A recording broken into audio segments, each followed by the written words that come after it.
La revue de presse, donc, ce matin, mesdames et messieurs, nous allons ouvrir avec le journal Terre Hebdo Promise, qui titre donc Extension nationale de guichet de producteurs, du guichet producteur.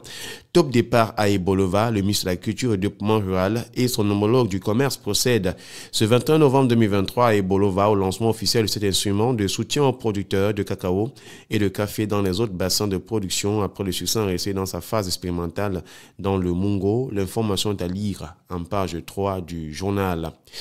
Le jour, ce matin, titre Extrême Nord, des ex-combattants de Boko Haram dans les rues au prétexte du programme de désengagement, désarmement et réhabilitation mal mis en œuvre. Plusieurs dizaines d'entre eux se sont retrouvés dans la nature. L'information est à lire en page 5 du journal. Nouvel Horizon est en kiosque ce matin, un titre fonction publique, corruption, tribalisme, népotisme guide les choix dans les concours et les recrutements.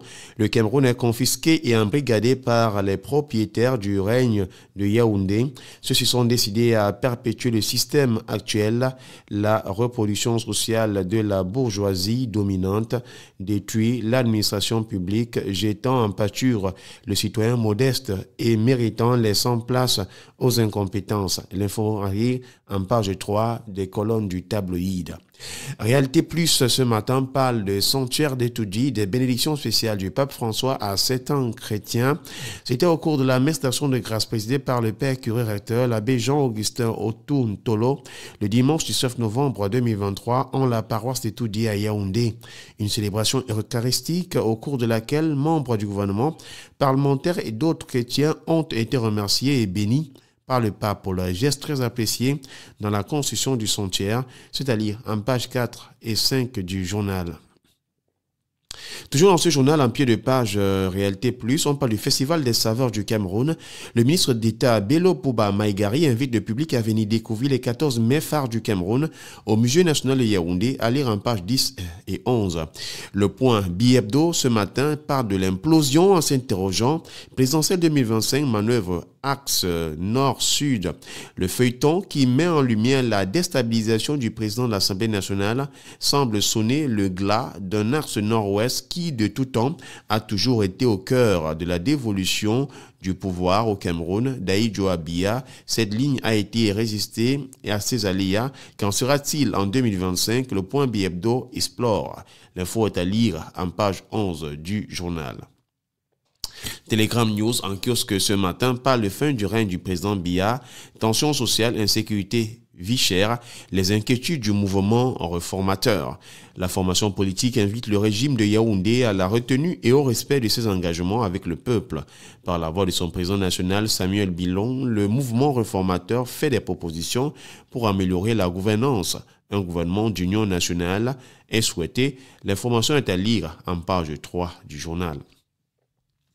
Intéressons-nous également ce matin à Écho du Parlement qui titre donc session parlementaire de novembre 2023. L'Assemblée nationale adopte la loi du règlement de la République du Cameroun pour l'exercice 2022. Le président de l'Assemblée nationale, le très honorable Kava Yegedibril, a présidé ce 20 novembre 2023 à l'hémicycle du Palais des Congrès de Yaoundé la discussion générale sanctionnant le vote et l'adoption de la loi numéro 2024-PJL-AN portant loi de règlement de la République du Cameroun pour l'exercice 2022, dont l'examen était soumis à la Commission des finances et du budget. La loi numéro 2024-PJL-AN autorisant le président de la République à ratifier le protocole et les statuts relatifs au Fonds monétaire africain, adopté à Malabo, en Guinée équatoriale, le 27 juin 2014, a été adopté par la représentation nationale. Les travaux ont vu la participation du ministre des Finances, du Paul Motazeux, qui a apporté des éclaircies aux préoccupations des députés, à lire en page 2 du journal. Intéressons-nous maintenant au quotidien Émergence qui parle de la téléphonie mobile. La qualité de service, toujours en question, c'est donc le gros plan effectué ce matin par le quotidien Émergence qui ne manque pas, dans un encart en pied de page, de souligner un point sur la féminicide. Une enseignante de lycée tuée par son époux à Douala.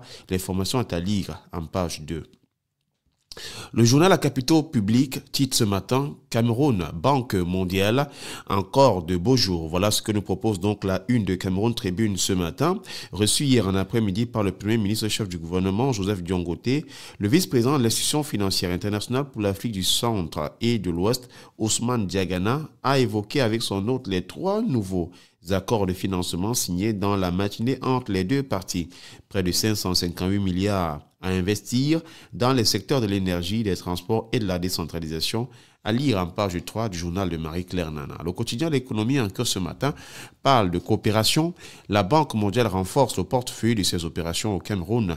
Selon le journal de Thierry Ekouti, en visite de travail au Cameroun, Ousmane Diagana, vice-président de cette institution financière pour l'Afrique centrale et de l'Ouest, a signé hier 20 novembre 2023 avec Lamine Ousmane Meye, ministre de l'économie, de la planification et de l'aménagement du territoire, 3 nouveaux accords de financement. Les secteurs concernés sont l'énergie, les transports, la décentralisation et c'est à lire en page 3 du journal. Mutation nous plonge au cœur de Yaoundé avec la nouvelle panne sèche. Pourquoi la capitale est de nouveau en proie à des perturbations d'approvisionnement en carburant? Les raisons sont à lire dans la page 5 du journal. Le Messager en cœur ce matin titre le groupement Bagam sur le trône de la légitimité, engagé dans une tournée de pacification après que le roi autoproclamé Mathurin Moueyebe ait été appréhendé et écroué. Sa Majesté Fontaine d'Op règne en toute légalité, c'est à lire en page 3 du journal. Le quotidien Éco-Santé, lui également en cœur ce matin, titre sur VIH-Sida chez les adolescents. Le CIRCB lance officiellement un projet pour une prise en charge optimisée. C'était le 15 novembre 2023 au siège du Centre international de référence Chantal Biya pour la recherche sur la prévention et la prise en charge du VIH-Sida CIRCB à Yaoundé. Le projet CIFER à Douala vise à évaluer les facteurs associés aux réponses virologiques et immunologiques des AV-VIH sous TDF-3TC-T DTG dans la pratique clinique, fournir les données de base sur l'utilisation de la stratégie de TARV à longue durée d'action CAB plus RPV au Cameroun est à lire en page 4 du journal. L'info à chaud vient donc dans ce qui pourrait être aperçu comme une sorte de face-à-face entre Kabal Libi et Maurice Kamto, puisque le leader du PCRN a répondu à celui du Mouvement pour la Renaissance du Cameroun, MRC. Devant la mort, certains propos sont simplement scandaleux. Le leader du PCRN, l'honorable Kabal Libi, réagit suite à l'hommage controversé du professeur Maurice Kamto, président du MRC, au lendemain du décès du professeur Hubert Monon-Diana, à lire en page 3. Gouvernance presse est également en cœur ce matin et titre sur la promotion de l'entrepreneuriat jeune. Mounouna Fotso matérialise la vision de Paul Biya. Le ministre de la Jeunesse et de l'Éducation civique a hier lundi 20 novembre 2023 à Yaoundé annoncé en présence de ses homologues de la communication et l'éducation physique la tenue du CIPROM jeune, l'encadre de l'initiative Youth Connect Cameroun, les Jeux nationaux extrascolaires comme des activités qui vont réunir le fer de lance de la nation le mois prochain. Et c'est bien sûr avec gouvernance presque nous mettant un terme à la revue ce matin.